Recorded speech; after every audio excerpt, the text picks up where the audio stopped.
All right, ladies and gentlemen, welcome to the weekend edition of the International Soccer Break podcast. I know you guys wanted other guests, but we have Rahi and Roy. There's nobody else that wants to do this.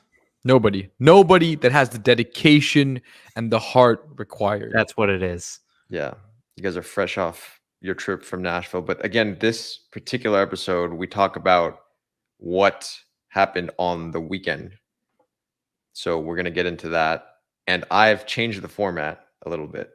And I've decided to make this a democracy. And we are going to talk about what you guys want to talk about. Wow. That's so sweet of you, Sahil. Thank you. Eternal gratitude. Your rule has softened. Reading of a speech. I can't believe it. Oh. Yes, I thought I felt magnanimous. So we'll start here. But are you sure you want to do this? Let's see how it goes.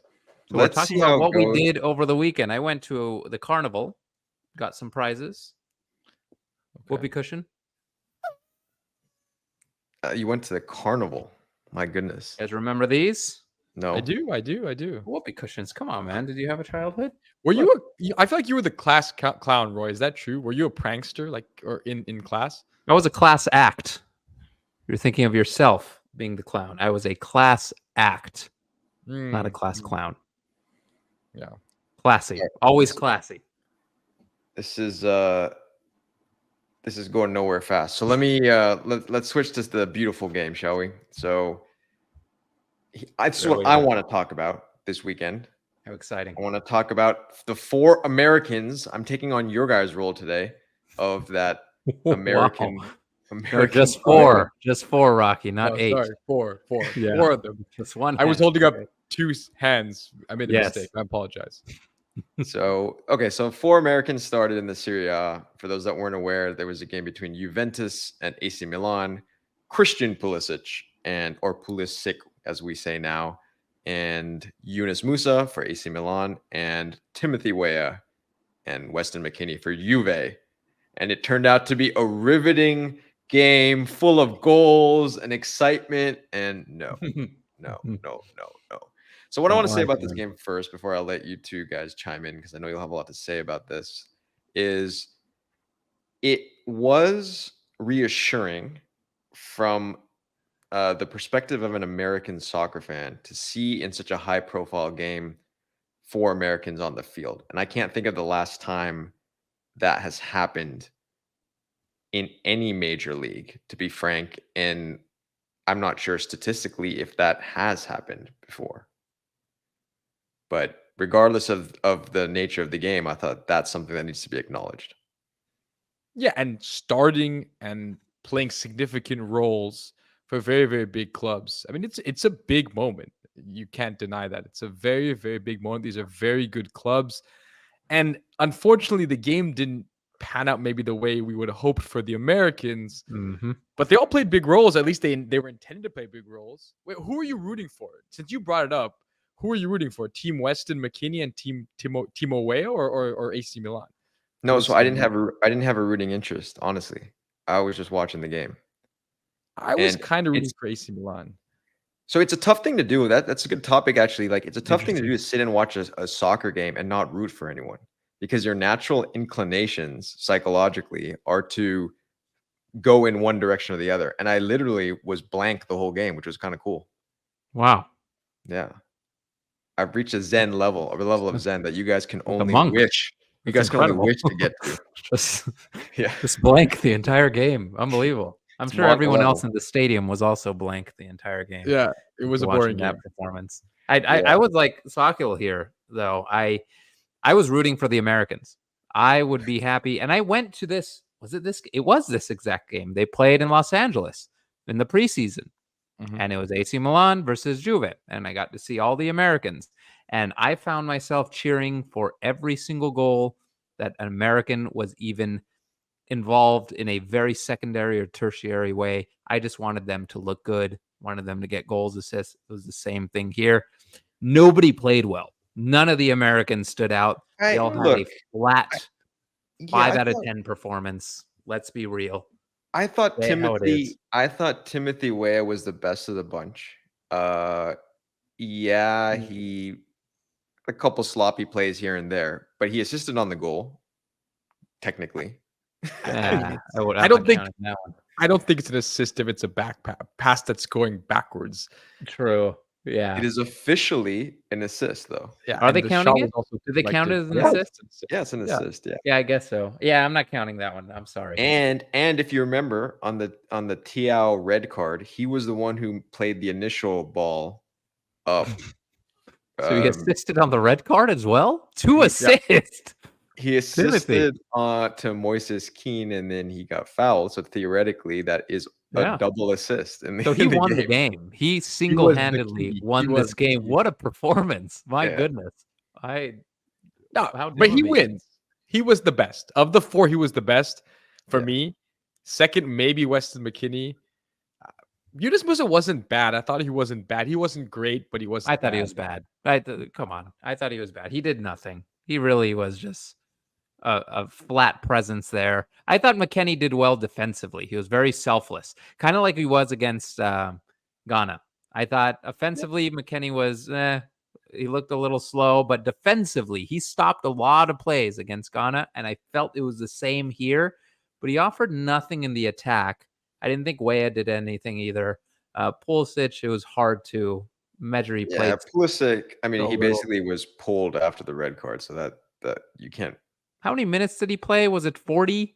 43 or something like that. And that's enough to get a chance. You know, that's what frustrates me about Pulisic here. It's that when it's against a good team, I've been saying it all along. It's against a good team, he disappears in these games. I know he only got 41 minutes, but it's 41 minutes, man. It's not a 19 minutes. It's hard to get an assessment though after 41 minutes. I mean, it is. But come on. Yeah, and the other thing is that against good teams, as you're calling it, AC Milan has lost most of those games or has played poorly in most of those games. So then you're assessing him based on the team as well, right? And they haven't performed well. They looked very naive. And that's the thing. Honestly, I think they're a better team than Juventus, but Juventus just looked a smarter team. The same thing happened to them against Inter Milan, AC Milan. They just look like they're naive. They possess the ball at moments.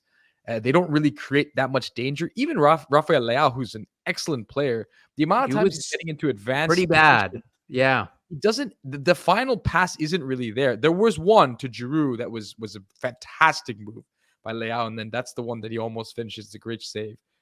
But Leao takes a lot of risk. I like that he does that, but because of that, he makes a ton of mistakes. He loses the ball constantly in a match, but he does the wackiest things. He does these crazy skill moves, and he tries to burst through a couple defenders, and I love to watch it. But on an off day, it's going to be ugly. It's going to be pretty dang ugly, and it kind of was in this game. He's very dangerous. I mean, he's probably the most dangerous player on the field on either side, right? And he was even in this game. It just hasn't completely come together in big moments for him yet. It's not very clean. Yeah. I think when you're a player, obviously like Rafael Leao, who's supposed to be the best player on the team, we're kind of judging his performances based on that. Now, compared to some of the other players, he still had a better game. I mean, it was still like head and heels above everyone. It was just compared to his normal standard. He didn't play. There was a really funny incident in the game. I don't know if you remember this, where Weah and Musah basically like bodied up Timothy Weah. And then he runs away and he turns around just to look and just make sure, oh man, I hope he's okay. Like, let me just let go back. So, gotta watch for the next international. It got me thinking. It's really interesting. It's like, when you play against your national teammates, you gotta go in and you gotta play hard, but you also can't go in too hard because you can't get them injured, right? So it's this like fine balance, I feel like. 100%. I think you're not going as hard. I saw that too. And he went in, but he definitely checked over his shoulder just to make sure he was okay. And it felt like, I know I have to do this, but I don't really want to do this. I think certainly they're not going as hard. It's really funny because they're also very good friends too. That whole group of four of them that played in this game, I think, are pretty close. So it was cool to see. I would have hoped for some better performances, but it was fun. It was fun to see four Americans in a game like this. I mean, when can we ever say that? That's never happened. It wasn't fun to see. Don't lie. It wasn't fun to see. It was nice to see them on the team sheet. That was nice. The game itself simply was not a good game. Let's be real. I think Let's assess the game. For Let's Juventus. assess the moment separately from the match itself. The Yeah. moment but was special, sure. The match was not. The match was not, but for Juventus, who won the game, it's a big win for them. Big You for have the to team. say that Sure. for them, Weah and Mckennie were among the best players for Juventus. And it's a big win for Juventus. It wasn't a great performance. They're playing against 10 men, but it's a big win. And I would say, looking down the team sheet, that Weah and Mckennie were among the top performers. Yeah. Well, we'll get one more of these. So hopefully the next one will be better. And hopefully they'll all start in the next one. Okay, switching over to Rahi. What do you want to talk about? Man. What do you want to talk about? I want to talk about a certain team in London that everyone's extremely excited about because it looks like they finally have championship medal. It looks like Mikel Arteta has them firing on all cylinders. That's Arsenal, who played an interesting game against a Chelsea team that sits in 10th place. And for about 60, 65 minutes of this game, Arsenal decided not to show up. And they went down 2-0. It was pretty impressive to come back and end up with the tie in a game that they really should have lost, that they were second best for most of the game. So it really has me wondering, it's a question I want to put to both of you is, does Arsenal look at this game, and should we look at this when we're thinking about the title race as an important point for Arsenal, a comeback moment that shows that they aren't the same team as last year, they have more mental strength? Or is this an example of Arsenal dropping points against a team that's going to struggle to finish in the top 5, that's Chelsea? And in the end, this is going to be one of those games that we look back on as moments where you drop points in a title race where you can't afford to drop points. I think I have an opinion, but I want to ask both of you, is it 2 points lost for Arsenal, or is it a point gained?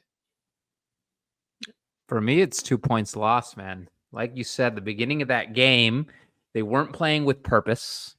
They weren't playing with any sort of clarity around what they were trying to achieve. It was kind of meaningless possession. They weren't winning duels, and I felt they were nervous. It was a big moment for them. It's kind of these defining moments where they're playing a historically good team. They have a chance to jump further up the table, and they just didn't take advantage. It was a very, very poor match, especially the first, half at least, from Arsenal. But I don't know, man. It kind of takes me back to last season where they had things in their hands and they started having games like this. They started losing that clear tactical identity that has made them successful, and they start losing the duels and not producing the chances they were. And this looked like a game late last season where they started to fall apart. They started to lose the lead, and then they completely lost the lead. So I don't know if it's the pressure. I don't know if when it's a moment where they think, okay, we have a chance to go in the clear here. We have a chance to really make a statement here. And that's where they start to fall apart. I don't quite understand it. I think it's largely mental, though. Yeah, because they could have been top of the table, right? They would have been top of the table with the win. Yep. Yeah, that was a chance. And it happened so many times last season, man. The same exact issue where it was chance to go top of the table, chance to extend the lead, chance to go 6 points ahead, 7 points ahead, really solidify their place at the top of the table, and they'll lose that game. They'll lose that game to go ahead. They'll tie that game. They'll lose the next one. They'll lose the next one. And it's just like when it really, truly matters, when they have a chance to be dominant and go far beyond and top the table, they don't. They're better when when they're shooting for something, when they're biting at someone's heels.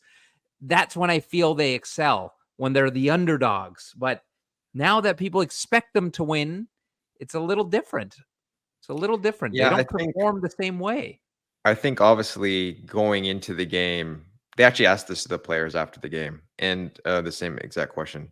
But I think going into the game, obviously, Arsenal would have wanted to pick up 2 points here.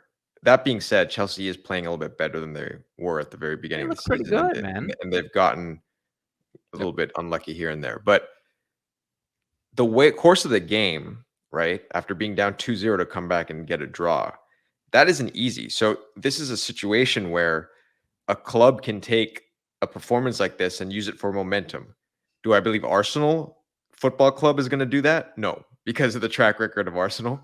But this is a very strong moment potentially for a team to come back and salvage a point away from Stamford Bridge, because regardless of how good, you think the team is this year, that's not an easy place to get points.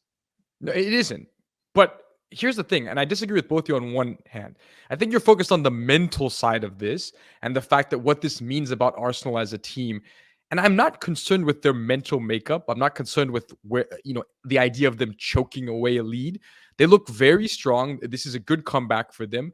This is just points. It's simple math, right? And that's the thing with the Premier League in the end. It's going to be so crowded at the top. You have Liverpool who's in with the shout. Tottenham somehow in with the shout, right? At this point, they still are not going away. And of course, Man City, who's not, is back to winning games. So in the end, it's just about accumulating points. And so it's not about whether the mental makeup and whether this is going to mean momentum in the next game. When the calendar tightens up, when, as it's already started to, the Champions League becomes more prominent, when players get injured, you have to go to the bench. As this happens more and more, as fixture congestion becomes more of an issue, it's just about picking up points. And in the end, Chelsea sits in 10th, right? And this is a team that in the end of the season, I think Chelsea will struggle to finish in the top 5. Pochettino's got them playing well, playing much better now. But you have to pick up points against a team that's in 10th, even away from home. And you have to ideally get a win if you want to win the title. Now, they're still with the mix. They're still with everyone. They'll be fine. It's going to be tight at the end. But it's simple math. You have to pick up as many points as you can. So my point is, mentally, I'm fine with Arsenal. I have no problems. They're a different team than they were last year at the end. They're going to be fine. They're going to be in there at the end. They have the mental makeup. Arteta has finally beaten Man City, which is huge. But it's just a matter of, it's going to be such a touch and go situation. It's going to be back and forth. And there are teams who are going to have advantages with depth, and that's Man City, right? So in the end, I think it's just 2 points lost. Mathematics. There's two interesting storylines. I just thought about this that happened in the 2 games we just talked about, right? Declan Rice scoring the goal against the club that released him when he was young, and Locatelli scoring against the club that he left, and he was crying after the game, how excited he was, and you can tell Declan Rice, as they say in the UK, was buzzing after the game. I wonder how players feel like that. You know what I mean? Like against, do you think it's they feel any sort of personal vendetta against these clubs? Sure. I think there's certainly a desire to prove yourself back where you were. It's like going back to your high school reunion, right? You want to show that which I just went to this weekend, by the way. Yeah, you want to show. I went to my high school reunion this weekend. Yeah. So let's talk about that, man. Yeah, Jeez but Louise. It's very apt that, exactly. You go back to your high school reunion, and I was doing the same thing. I was being like, all right, let me measure up against what that guy's doing or that person's doing and all that kind of stuff, right? You tell them all about our podcast. Yeah, that was a so main topic of discussion. Did you score at your high school reunion? I don't mean in that, just generally. Did you pull a Locatelli? Was it an impressive performance at the high school reunion? Oh, of course it was, man. I was crying afterward too, just like wow. Locatelli. What percentage of your conversation was about international soccer break? Was it 70%, 80%? 99%, man. That's 99%. I just came there wearing a shirt that had the, wow, you had our nice little logo here, or our faces, maybe all 3 of our faces. Yeah, there you go. That's what I have.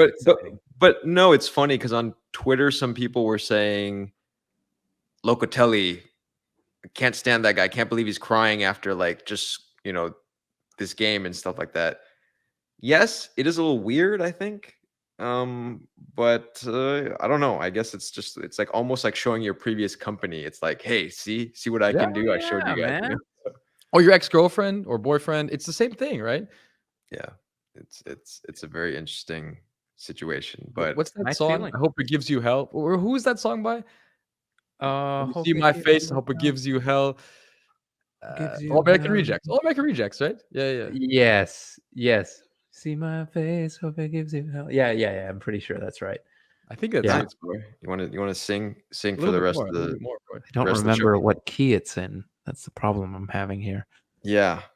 Well, okay. So, Roy, you're a goalie, and I want to ask you about an interesting situation because David Raya, how do you say his name even? He's Spanish, but Raya.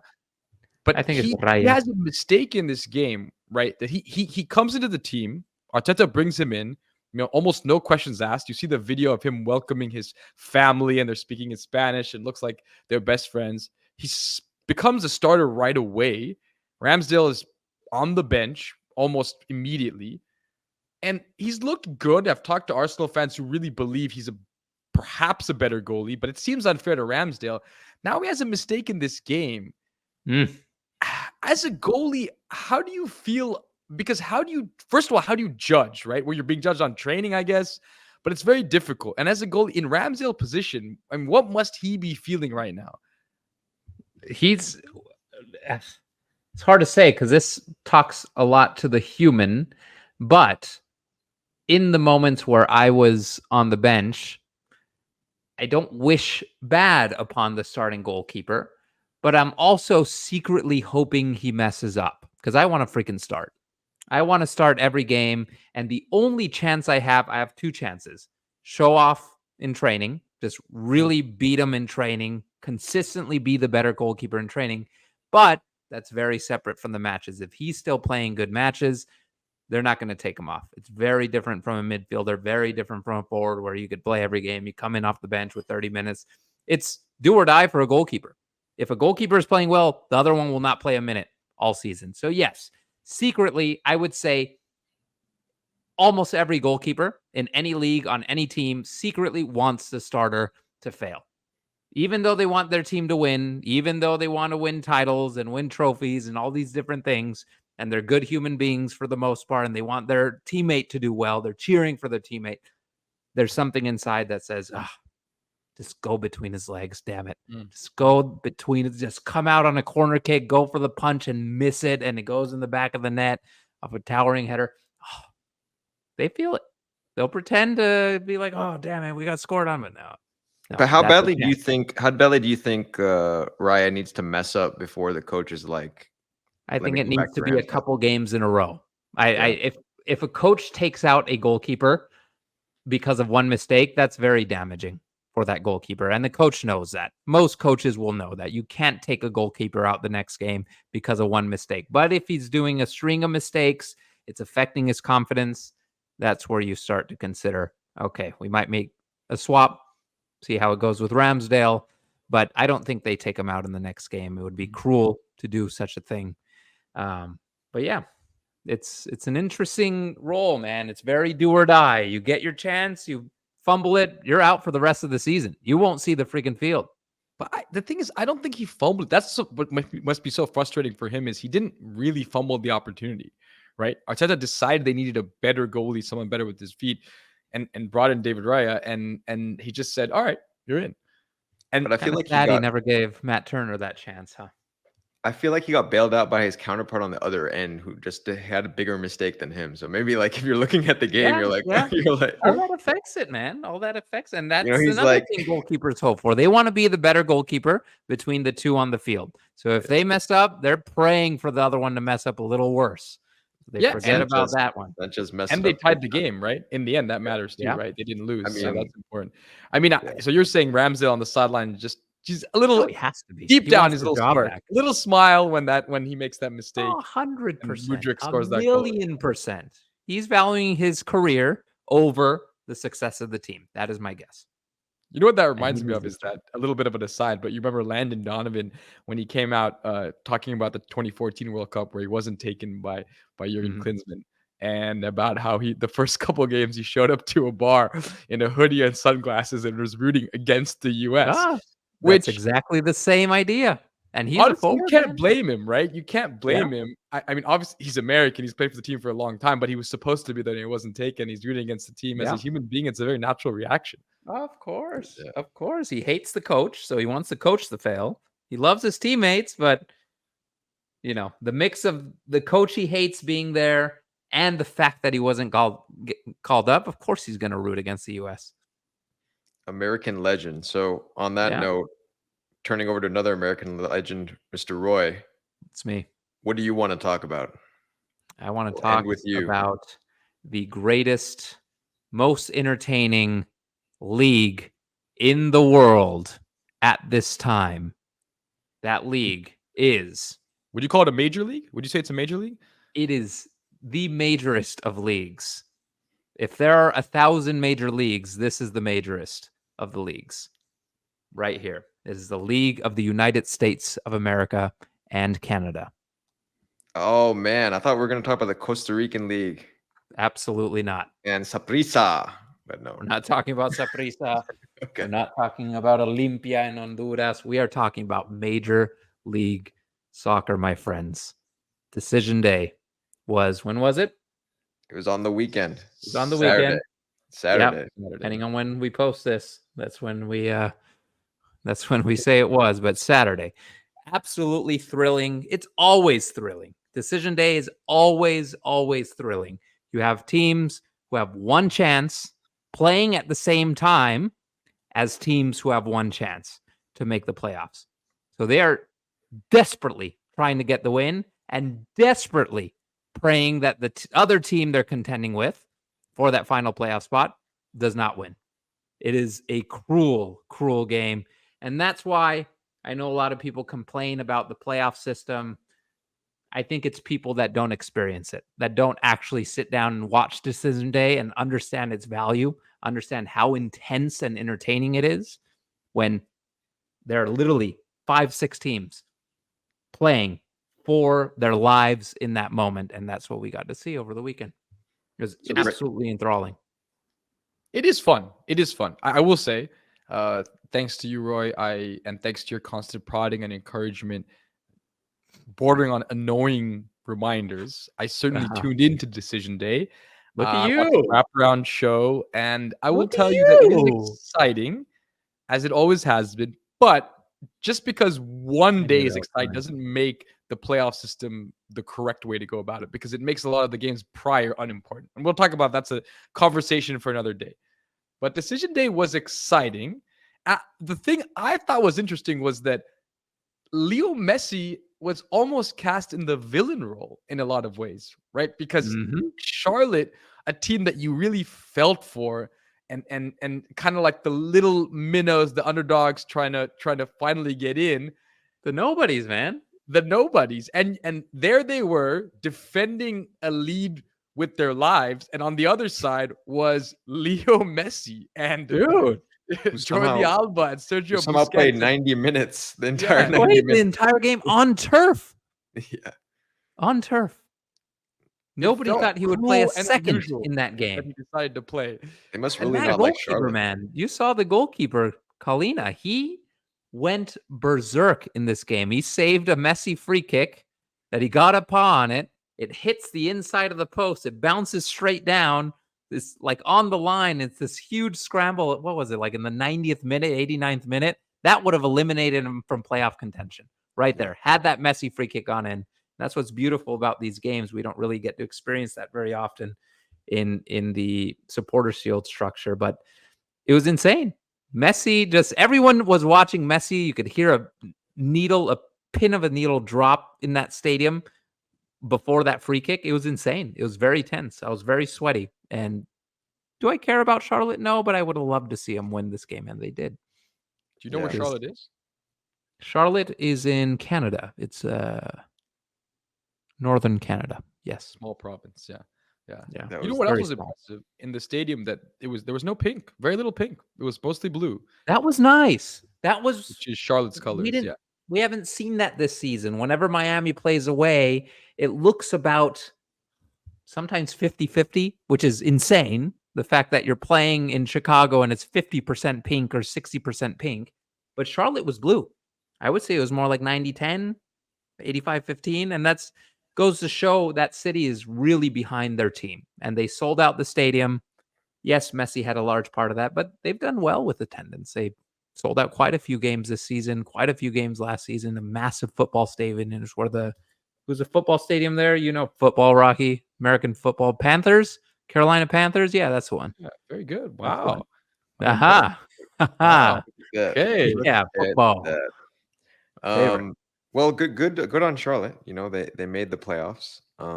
So as we always do, we like to display some of Roy's graphics. So these are good, man. I don't think he made this one, but let me These are It good just, No, they're good screenshots. Rocky, you could there we look. go. That's nice. That's so nice. I mean, it's kind of cut off, but But it's nice. Oh yeah, shoot. it's cut off. Well, we But can't see That wasn't the my the fault. last.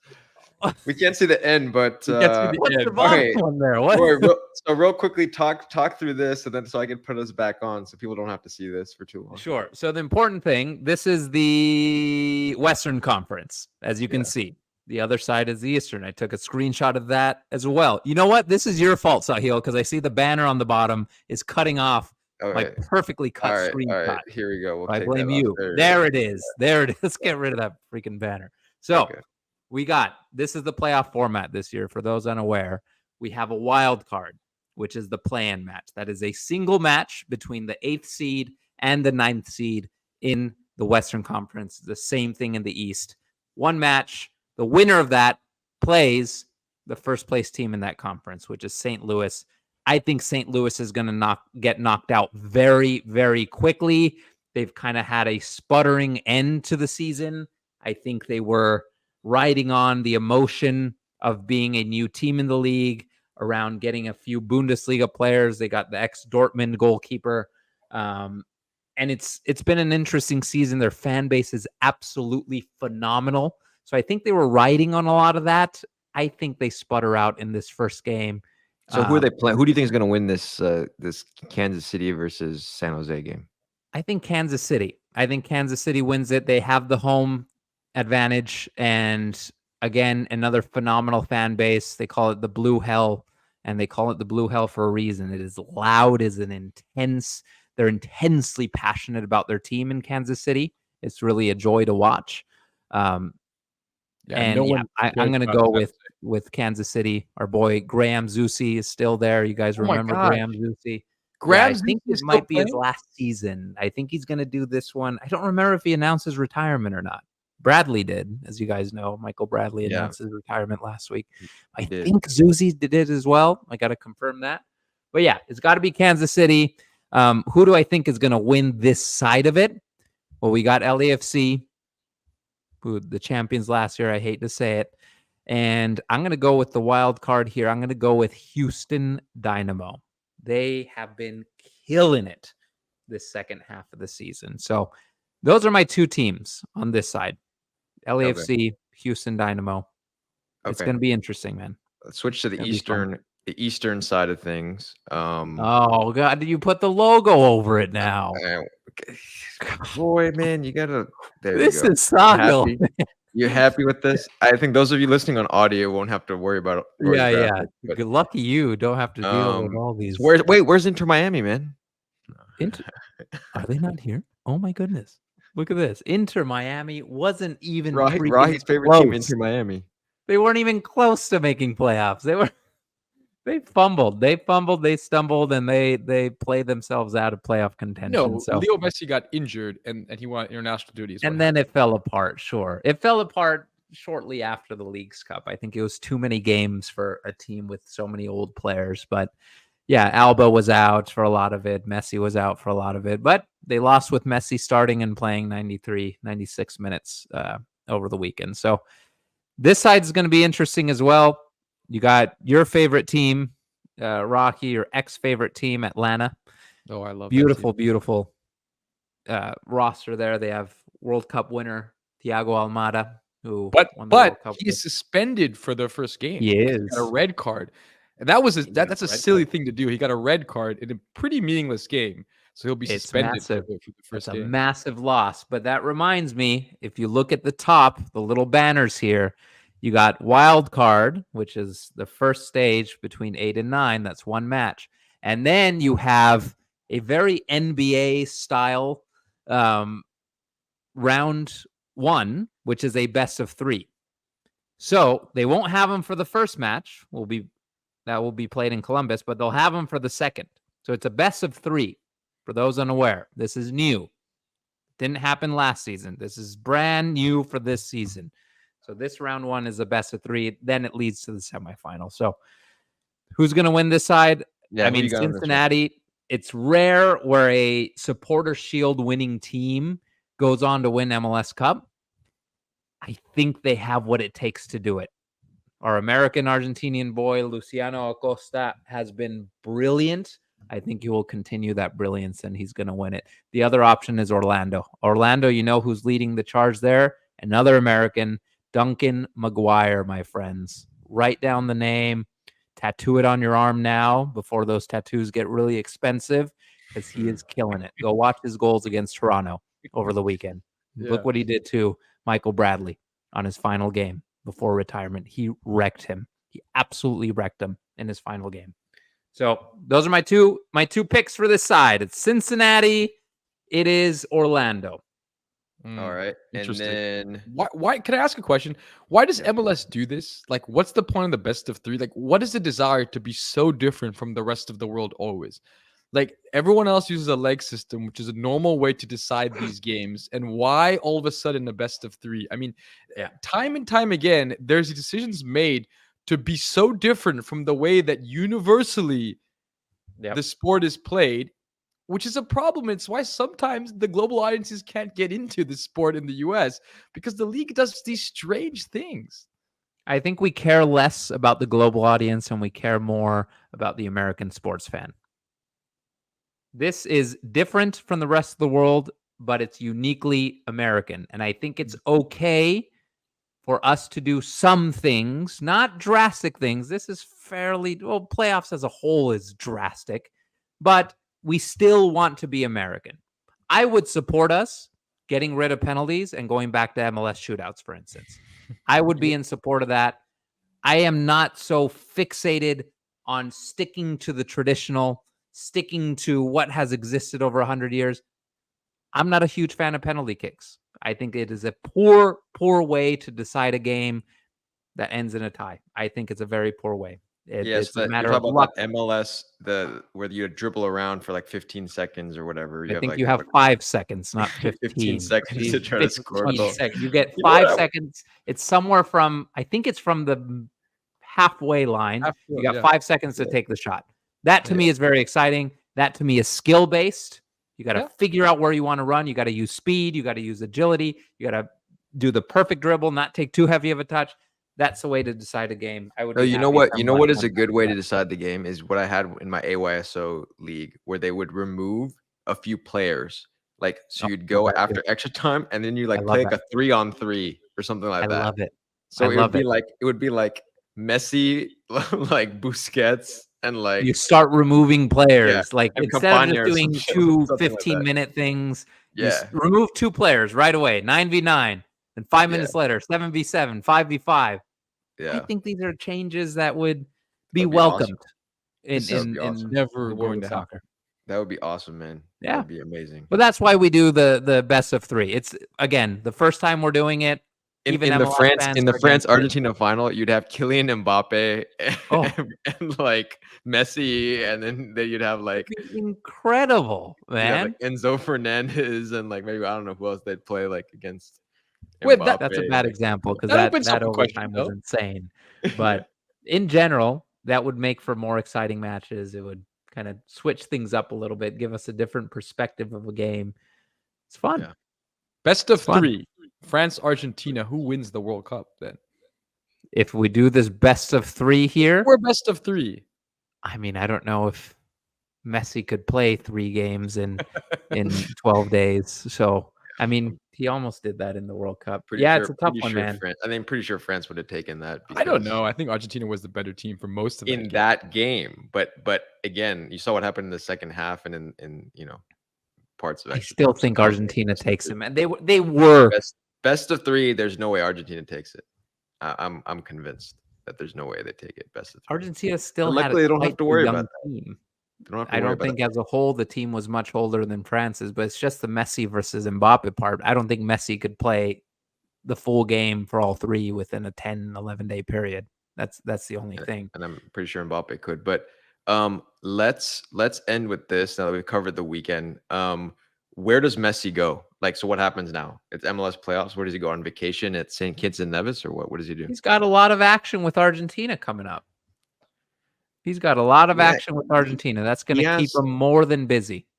He has some. There's not that much. There's 2 more games in this calendar year.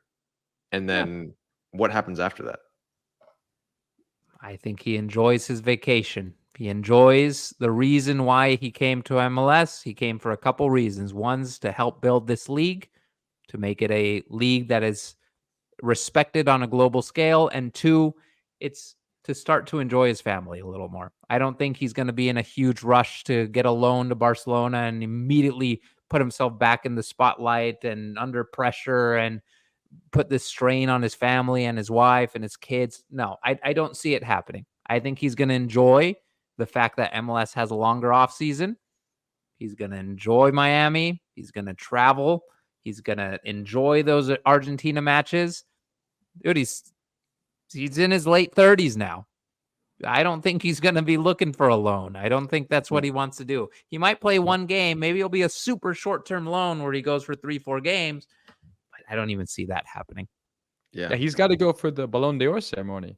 Got to go pick up some hardware soon. Play a quick match. 10 days.